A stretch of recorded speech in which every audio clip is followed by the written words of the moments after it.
Sorry about that. I always have to bang the mic to get it to work, but hello and welcome. This is the Snowball Podcast, I believe. If I'm right. I don't know. I don't know what this channel's called anymore. I haven't done anything with it in a while. I was going to, and then I'm like, no, I don't like that idea. Because I was gonna do like game reviews, and I'm like, no, not a good idea.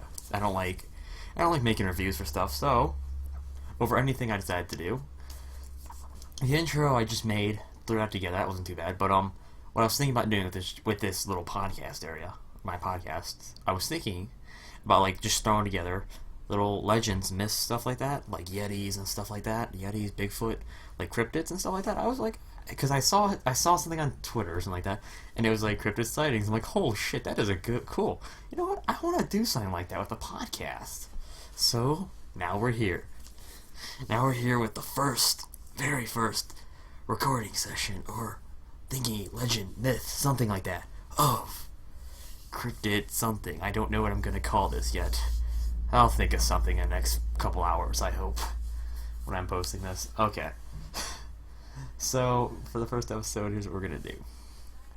We're going to talk about Yetis, Abominable Snowman. They're pretty much the same thing. So, to be completely honest, I have no idea everything about it. Apparently, after reading an article, there's two types of Yetis. I don't exactly know why, but apparently there's two different breeds of Yeti.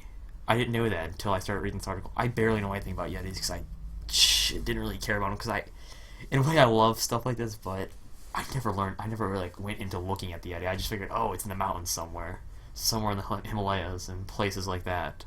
So I never really cared. But I read an article on them, and I probably should throw a link to this, but I'm not going to. And yeah, okay, let's start. So apparently there's two types of Yetis.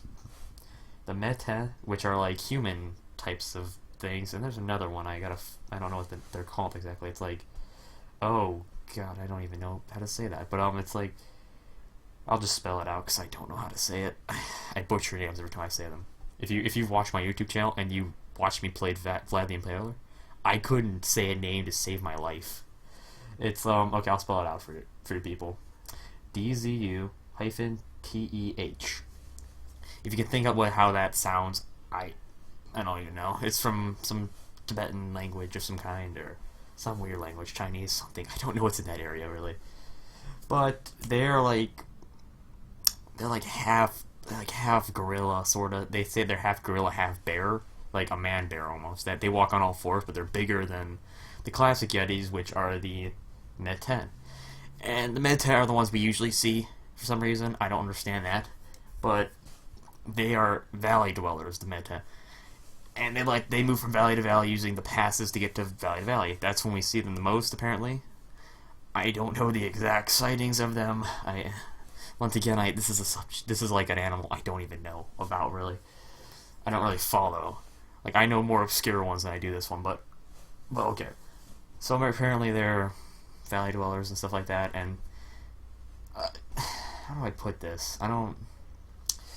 There's been a lot of documented sightings of them, but nobody believes them. But the scientific community still doesn't accept them as being a real animal. I would say if you have enough documented sightings of them, I would say they're probably real, because you can't, okay, here's how it took us forever to find a certain monk to get everything of, I think it was like silverback apes or something like that, like a certain kind of monkey ape of some kind. It's because the animal did not want to be found, so every time it smelled humans or even find anything of humans, it would just hide and you couldn't find it.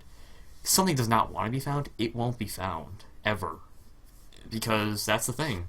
If an animal does not want to be found or feels threatened, it will go into hiding. That's what I figure these Yetis or anything like this are doing, because they're afraid. They're afraid of humans. Most animals are afraid of humans. That's just kind of like an inbred thing. They see us as a predator, if anything. Because we don't see it, because we're human. We don't see ourselves as enemies, truly, as our own enemy. But animals see us as enemies because of, well, we're a weird sort of bunch, per se. I don't know how to put it. We're like scary to them. It's like, but I don't know how to put that. This is my first podcast doing this. It's been a while, but I'm a little nervous about all this. Okay. So, how do I want to put this? So these Yetis, they live in the area of Tibet and Nepal, kind of area-ish, in the Himalaya Mountains, in the valleys of the Himalaya Mountains too. So anywhere around the Himalayas, think there. It's a cold climate, and they're built for this. They have hair. They have long hair all over their bodies, and they're big. They're bigger than humans. I can tell you that. They're at least they're probably 6-7 feet tall. No, not maybe maybe 7.5 feet tall. I guess I've never seen one, so I wouldn't know. But I wouldn't know that. But the ones that walk on all fours, we don't know much about them per se. I couldn't tell you anything about them because I don't know anything about them. But we're going to talk about the first sighting, apparently. Okay, so the first reports of this strange creature living in the Himalayas date back to 1832. While climbing, B.H. Oh my god, not names. B.H. Hodgson of Nepal witnessed a tall beast covered in dark hair walking on 2 feet. At the turn of the century, sightings multiplied as more adventurers set out to conquer the mountains. So I'm guessing because not too many people before that really traveled up into the mountains, because people weren't that stupid and didn't want to feel accomplished by climbing a mountain. But as that became more popular, I'm guessing that we started more climbing and we maybe seeing them. But I remember hearing something about them finding footprints of a human-like beast. They could find footprints it's like Bigfoot footprints, you know? But that's just me. I think that's how we first saw them. But I don't know how to put it by footprints. I would have followed the footprints. I don't know why they kind of just took the cast and left. I would have kept following them. Screw it. They just kind of took the footprint, left, and then they were done. I'm like, okay, I would have kept following it. Himalayas are a weird mountain for me. I don't know. They're a weird mountain range. I don't know. They're like a mysterious mountain range per se, because you don't exactly know everything about. You know a lot about them, but you don't know exactly everything. So I could see an animal hiding in a mountain range like that, because it's a big mountain range. There's probably caves we don't know about, valleys we don't know about. There's a lot there that we just don't really see. It's like South African jungles, not South African, but South American jungles. We barely explored those at points because we can't get into the inner jungle because it's so treacherous and stuff like that. So you can't really get in there. So I'm guessing this is probably the same thing. And yeah, I figured that's probably the same thing. And I love when you get these pictures of these beasts that people claim they had the pictures, but they're so blurry. It's like you had the time of day to take the picture, but you decided, I'm gonna move my camera around and not take another one. Oh, it's a little blurry. Oh well. I don't understand that. But I don't quite understand that exactly, but that's just me. But okay, so in the legends of the Tibetan people or the villages in the area of the Himalayas, their legends say that the abominable snowman / Yeti, if you want to be scientific, that's what they like to use. The Yeti term is scientific, but they like to say it's a spiritual being of whatever. They find it to be a god of some kind, I think, or some kind of deity, or I don't know how you put it, but they see it as a spiritual being, and that's why it's not really alive. They say it's kind of just. It's the protector of the mountains.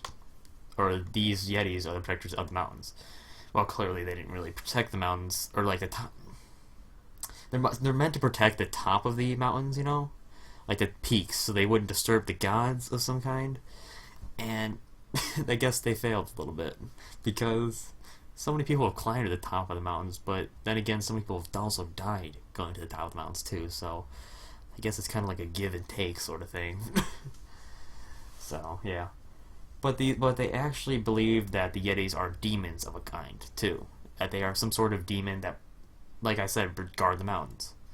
We quite don't know why they guard the mountains outside of the protecting it from the peak, but we don't know why they continually stay in the mountains. If they're a real animal, you would think they migrate possibly for more, you think they migrate somewhere else, possibly. Wait. What am I saying? I'm thinking in human term of this whole thing, that we migrate to stay alive. They could possibly have enough food there that we don't.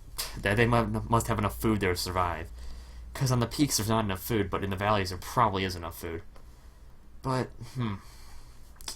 it's weird. I don't know, I find this stuff fascinating. Completely. But I don't know what I'm going to do next for this podcast. What's next on the list of stuff I'm going to do, or going to talk about, per se. But the Yetis will be the first addition to this little podcast. I'm hoping you enjoyed. Hoping you enjoyed this shitty little podcast. Thank you for watching, or thank you for listening, per se, and looking at the pictures. It's good to know people care. Good to know. But thank you for watching, and how should I sign off? I don't know. Not very good at this, but next episode I'll figure out some more cool stuff I could do. Kind of a boring first episode, if you ask me, but I don't know what to do. Thank you for watching, and like, favorite, subscribe, do whatever you want. I don't care.